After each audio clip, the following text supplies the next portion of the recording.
universe. The body of customization content that we have on day one ensures that there will be millions of customization combinations for Spartans on the battlefield.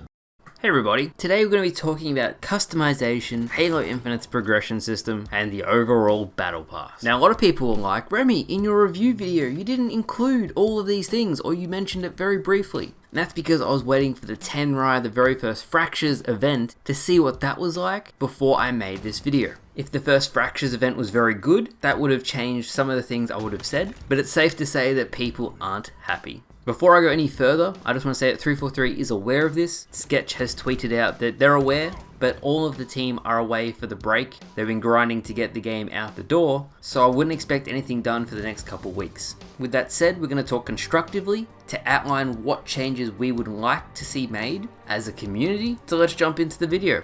So first and foremost, what a lot of people have been saying is it's free. You don't have to spend money if you want to. What I would say in rebuttal to this is that a lot of the cosmetics that were promised to be free in the game marketing leading up to release are now locked behind paywalls. So many of the new bundles for the Fractures event will only be able to be achieved will be through paying for it with real money. On top of that, a lot of people are saying, well, the game mode is Fiesta itself. Why isn't Fiesta just a default game mode as is? So a lot of people weren't happy about that either. The next thing I noticed that people were saying online was the helmet that's actually been marketed. That samurai helmet isn't in any of the Fractures or the store. And don't quote me on this, but I was reading online and people are saying that it'll be in the store next week, which means the only way to get that helmet that was shown off in the trailers was to actually buy it. Again, we will see when it actually comes out if that is the case. But honestly, between that and the fact that you can't actually complete the battle pass at your convenience, you have to come back each and every week to actually complete it. And the 30 tiers that are in the Fractures event, 75% of them are challenge swap, so it makes leveling kind of redundant. For me personally, the thing that really upset me the most was when I actually got my rank 152 skin for reaching the max rank on Halo 5, and I couldn't actually use it with the default armor.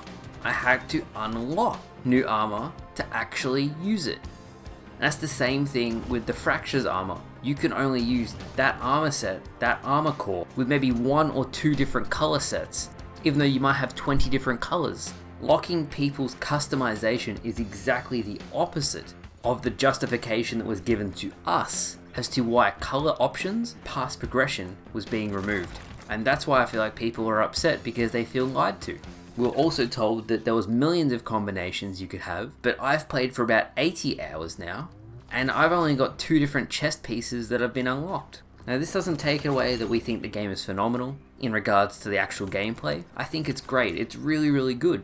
But even as someone who isn't going to spend any money on the battle pass, I was pretty disappointed that I couldn't use my rank 152 skin on any armor that I chose. It must put 343 in a tough position, because I feel like this would come more from Microsoft than 343 if anything. And the changes that we would like to see made to the actual progression system, how quickly you can progress and unlock things, and just the overall level of customization you can have with your character, I feel like that's going to take time to change. Band-aid fixes could be you reduce the price of things in the store, or you make it so you can actually unlock things just by playing, but make it very slow, but you can still unlock everything. But as is, it's very similar to other free-to-play games at the moment.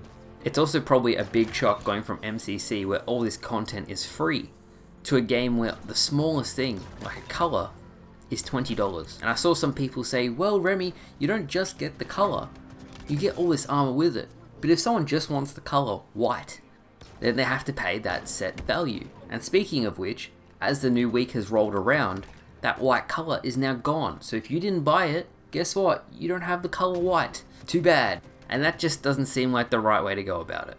So there you have it, guys. There are my thoughts.